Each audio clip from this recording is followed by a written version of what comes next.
देख रहे हैं बिस्टार न्यूज और मैं हूं आपके साथ अब्दुल सबाद। बुलेटिन की शुरुआत करेंगे देवभूमि उत्तराखंड के तमाम बड़ी खबरों के साथ। मुख्यमंत्री पुष्कर सिंह धामी ने दीपावली पर्व के अवसर पर मुख्यमंत्री आवास देहरादून में अपने परिवार के साथ दीप प्रज्वलित किए और प्रदेशवासियों के सुख समृद्धि एवं उन्नति की कामना की। मुख्यमंत्री ने अपने संदेश में कहा कि दीपावली का ये पावन पर्व हम सबके जीवन में नया प्रकाश, ऊर्जा और उल्लास लेकर आए। हमारे प्रगति के साथ साथ समाज में शांति और समृद्धि का भी मार्ग प्रशस्त हो।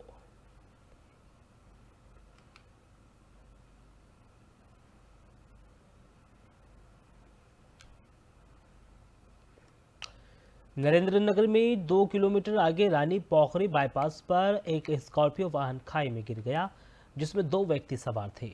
एक व्यक्ति स्वयं निकल गया जबकि एक व्यक्ति वाहन के अंदर फंसा हुआ था। सूचना मिलते ही एसडीआरएफ की रेस्क्यू टीम मौके पर पहुंची और वाहन में 2 लोग सवार थे जो देहरादून से नरेंद्रनगर की ओर जा रहे थे। इस दौरान वाहन रानी पोखरी बाईपास पर अनियंत्रित होकर खाई में दुर्घटनाग्रस्त हो गया। एसडीआरएफ की टीम ने स्थानीय पुलिस और फायर सर्विस के साथ मिलकर त्वरित कार्रवाई करते हुए दोनों लोगों को बाहर निकाल लिया और उपचार के लिए अस्पताल में भर्ती करवा दिया।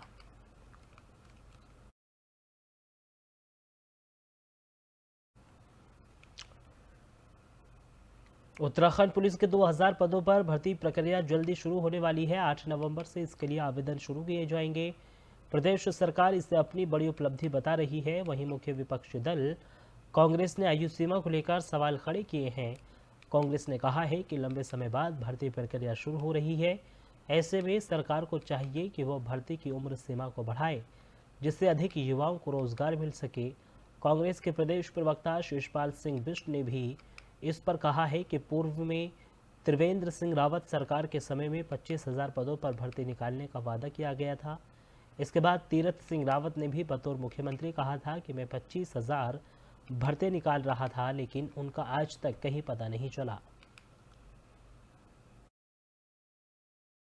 निश्चित तौर पर सभी भर्तियों में उम्र में छूट सरकार को देनी चाहिए, क्योंकि 7 साल पहले जो भर्तियां होनी चाहिए थी, त्रिवेंद्र सिंह रावत जी 4.5 साल प्रदेश के मुख्यमंत्री रहे, वो 25,000 भर्तियों की बात करते रहे। तीरथ सिंह रावत जी जिस दिन विदा हो रहे थे उन्होंने कहा मैं 25,000 पदों पर भर्तियां करने वाला था, और धामी सरकार आज तक भर्तियां नहीं कर पाई है। तो इस अवधि में जो लोग बेरोजगार हुए हैं उनका क्या दोष है? उनको उम्र में जो है छूट मिलनी चाहिए, तभी न्याय हो पाएगा। और बेरोजगार इसके लिए धरने पे भी बैठे हैं, सरकार की हर चौखट पे जाकर के अपनी बात रख रहे हैं, उनकी बात में तर्क है और निश्चित तौर पर उम्र सीमा में।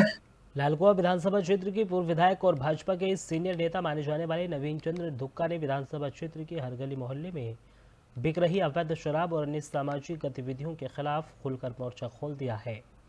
उन्होंने अपनी ही सरकार में पुलिस पर सवाल उठाते हुए कहा है कि उनकी विधानसभा क्षेत्र की हर गली मोहल्ले में राजनीतिक और पुलिस के संरक्षण में कच्ची शराब बेचने का अवैध कारोबार खूब फल फूल रहा है, जिसको रोकने में पुलिस पूरी तरह से नाकाम साबित हो रही है।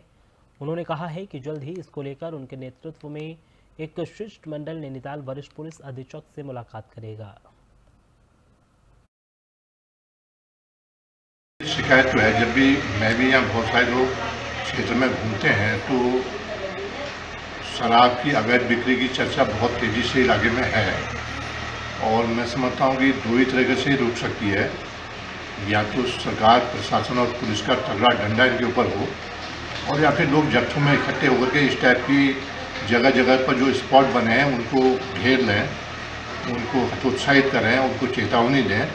इससे भी यह जन संगठन और जन विरोध से भी इस टाइप की घटनाएं बंद हो सकती हैं, लेकिन पुलिस प्रशासन का फिर भी साथ चाहिए।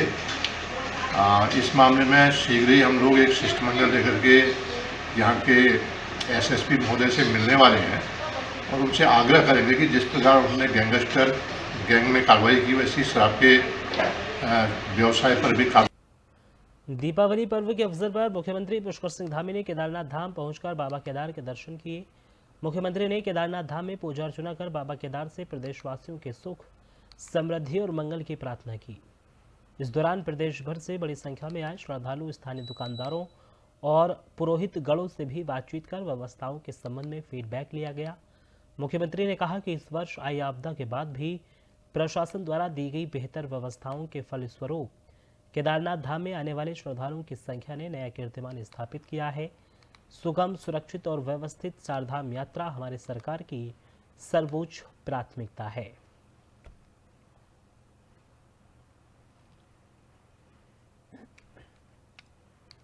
दीपावली खुशियों और उत्साह का पर्व है। हर व्यक्ति अपने परिजनों के साथ खुशियों और उल्लास के साथ ये पर्व मनाते हैं। कुछ व्यक्ति ऐसे भी हैं जिनके परिजन इस अवसर पर किसी कारणवश उनके साथ नहीं होते हैं। ऐसे सभी व्यक्तियों की पीड़ा और एकांकीपन के एहसास को समझते हुए उसे दूर करने और उनके अंदर सुरक्षा की भावना लाने के उद्देश्य से एसएसपी देहरादून ने एक नई पहल की शुरुआत की।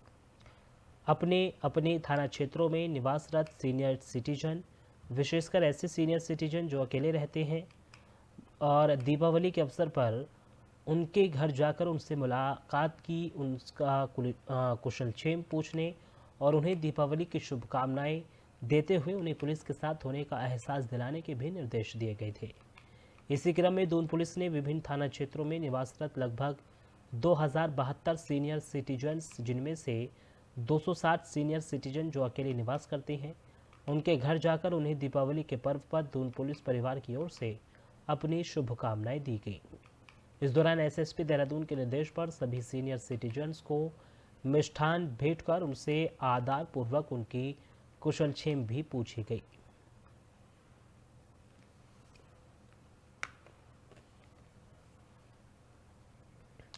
और फिलहाल इस बुलेटिन में सिर्फ इतना ही। देश और दुनिया की तमाम बड़ी खबरों के लिए आप देखते रहिए एबी स्टार न्यूज़। नमस्कार।